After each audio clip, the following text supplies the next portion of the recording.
Well, hello there! And as I say every week, it's that time again. Time for the blog that truly blazes here on March the 12th. I, Bob Decker, and my co-host, Marissa Cohen. Hi. Good to be here, as always. Yes, always good to have her, and it's good to do the blog for you, my friends. We appreciate your loving support, so let's go ahead and just get right down to it. The first card is a last card of the previous week's reading. Now that card is the Prince of Wands. Ooh, pizzazz, fire, imagination, things sparking and arcing and happening and flamboyance. And just laying it out there. That's kind of like where we've been at just lately. We've had a lot of energy build up, a lot of creativity, and it's been the time to express it. So we may have found ourselves being really forceful and feeling like we're really on top of things and want to express that to the world. What do you got to say about that, kiddo? Well, what's so interesting is that right now, actually today, we're going into Uranus in Aries. Uranus was in Pisces for about the last 4 months or so.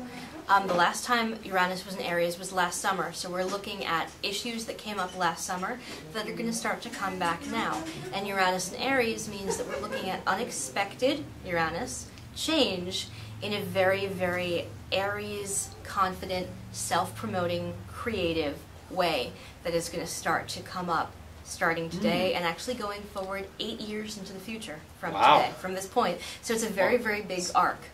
Wow. Yeah. So my anus is going to be in Aries for 8 years? For 8 years. My anus just came out of Pisces. Yep. It's gonna be in Aries now. It's going to be in Aries. Bum. We'll be here all week. I guess that's a good thing to have in my anus. I mean, you know, God forbid I had rectal cranial inversion. That wouldn't be... That would be bad. That would be bad. So having the anus in Aries, that's... right. That sounds... Sparks blowing up. Are sparks going to fly at my anus? It depends on what I actually can. What's sick is I can actually attach that to something else astrologically that's going on. Are you ready? Okay, go ahead. All right. So we also have Jupiter in Aries as well. Wow. Yeah. So we have these two planets that are working together to create a lot of unexpected Uranus, luck, Jupiter, in types of Aries situations. If you know your chart, wherever Aries falls in your chart is where you're going to see this area light up for the next 8 years. And also cardinal signs, Aries, Cancer, Libra, and Capricorn sun signs or ascendants are going to feel this configuration the most out of anybody. Wow. Yeah. Okay, that is colorful. It is. That is colorful. It's a lot of stuff.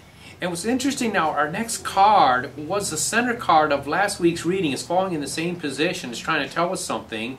It's the Three of Discs or Pentacles, entitled Works, and it's attributed to Mars in Capricorn. Now Mars, of course, rules Aries. It's an energetic planet. It's a planet of self-expression, a planet of aggression. It's definitely a hard-charging, forward-moving planet. And Capricorn is a sign that really expresses persistence, discipline, ambition, but that main thing is careful construction, carefully putting together the finances, whatever it is we're working on, and moving forward with it. So it's really fitting in with that aggressive, definitely, that aggressive energy. And what's also interesting about Pluto right now, Capricorn right now, is right now we have Pluto is actually in Capricorn. So it's squaring off to the Aries energy that we just talked about. It's also squaring off to the Saturn in Libra, which is going to be happening until 2012. So what's happening is we have a square of energy that's sort of tightening, as if we're taking screws and we laid it over our chart and we're tightening on those areas of our charts. So if you know your chart, Pluto and Capricorn, you can start to look for wherever Capricorn falls in your chart. Hierarchies, Capricorn, starting to explode or go deeper in order to change, because that's what Pluto does. We can actually see that in terms of some world events, especially with Egypt in the last couple of weeks. We watched a lot of Jupiter energy. We watched, not to get political, but we watched from afar, we watched a lot of big structural changes to a government.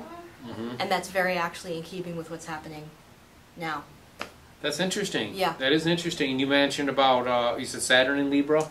Saturn in Libra and Pluto in Capricorn. And that's interesting because now our next card, okay, our third and final card coming up for the end of this week is Adjustment or Justice, and that is Libra. And so we're going to be balancing things out. Yeah. That's what we're going to be doing. It's going to be a balancing act. And I see that as a very positive and beneficial, definitely, very beneficial thing. Yeah, absolutely. And I just think that it ties in, like all the big planets that we're talking about are sort of outer planets, so they're long-term changes that we're seeing. But basically everything that's happening right now, there's a lot of tremendous rebuilding going on. With the Saturn in Libra, you have relationships rebuilding. With the Pluto in Capricorn, you have hierarchies changing at their deepest, most psychological level. With Jupiter and Uranus both in Aries, you have a lot of very quick, unexpected change going on, and our challenge is going to just be riding it out and just reminding ourselves to stay stable when it feels like many things are changing, but to remember that they're changing for the better now.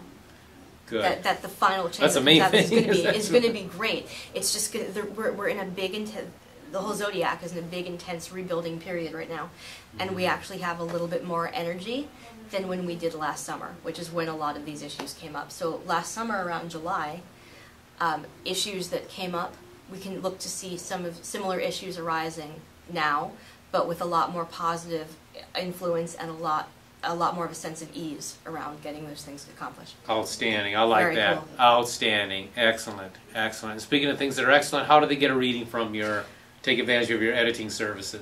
Well, you go to happyganesh.net, and actually as of this past week I have two things that you can do. You go to happyganesh.net and you'll see a tab for astrology and intuitive services, and also a tab for writing and editing services. So it's not happyganesh.com? It still is. It's happyganesh.com as it's been, but there's just an extra tab now. Now it's grouped a little bit differently. And if you want to read samples of the writing, you go to www.happyganeshwriting.blogspot.com. And that will be on happyganesh.com as well. So basically, you're going to happyganesh.com. Nothing has changed, just some new exciting additions. Okay, I just want to make sure because you said happyganesh.net. Oh, I did?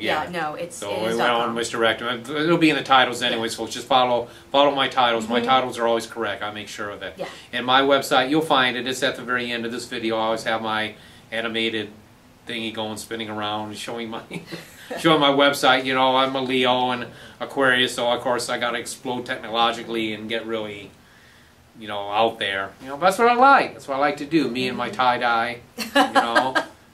Enjoying my anus and Aries. It's just a good time we have here. Yep. And we're glad you shared it with us. And we love you. We care about you. Drop us a line. Let us know how you feel. Any questions, any comments are always welcome. Okay. And until we meet again, many, many, many blessings.